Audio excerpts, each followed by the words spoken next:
ഒരു 10% പ്രസിഡന്റുമാരാണ് വളരെ സജീവമായ സ്ഥലത്ത്. അപ്പൊ മറ്റുള്ളവർക്കില്ലാത്ത എന്ത് പ്രത്യേകതയാണ് ഇവർക്കുള്ളതെന്ന് കഴിഞ്ഞ പ്രസിഡന്റുമാരുടെ യോഗത്തിൽ ചോദിച്ചപ്പോൾ ആർക്കും പ്രത്യേകിച്ച് മറുപടിയൊന്നുമില്ല. എല്ലാ സ്ഥലത്തുമുള്ള അതേ പ്രശ്നങ്ങൾ ഫേസ് ചെയ്തുകൊണ്ട് തന്നെയാണ് ഒറ്റൂർ ഗ്രാമപഞ്ചായത്ത് 100% കളക്ഷനിലേക്ക് പോയത്. പക്ഷേ അവിടെ ഇനി കുറച്ചുകൂടെ വരുമാനം വർദ്ധിപ്പിക്കാനുള്ള പ്രവർത്തനം ഈ ഭരണസമിതി ഏറ്റെടുക്കുമെന്നാണ് ഗ്രാമപഞ്ചായത്ത് അറിയിച്ചിട്ടുള്ളത്. അത് ഒരു സന്തോഷകരമായ ഒരു കാര്യം. ആ സന്തോഷം ഞാൻ ഇവിടെ പങ്കുവയ്ക്കുന്നു. രണ്ടാമത്തെ കാര്യം, വ്യത്യസ്തമായി ചിന്തിക്കുകയും വ്യത്യസ്തമായി പ്രവർത്തിക്കുകയും ഒരു ജില്ലാ പഞ്ചായത്ത് മെമ്പർ നിങ്ങൾക്ക് ഉണ്ടായത് നിങ്ങളുടെ ഒരു ഭാഗ്യമാണ്.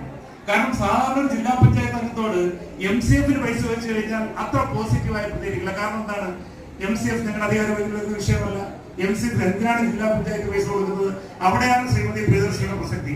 അവർ ജില്ലാ പഞ്ചായത്ത് മാത്രമല്ല DPC കൂടെയാണ്. അപ്പൊ ഈ കാര്യത്തിൽ അവരെടുക്കുന്ന ഈ കാര്യത്തിൽ മാത്രമല്ല പല കാര്യങ്ങളിലും വ്യത്യസ്തമായ സമീപനം എടുക്കുന്ന ശ്രീമതി പ്രിയദർശിനി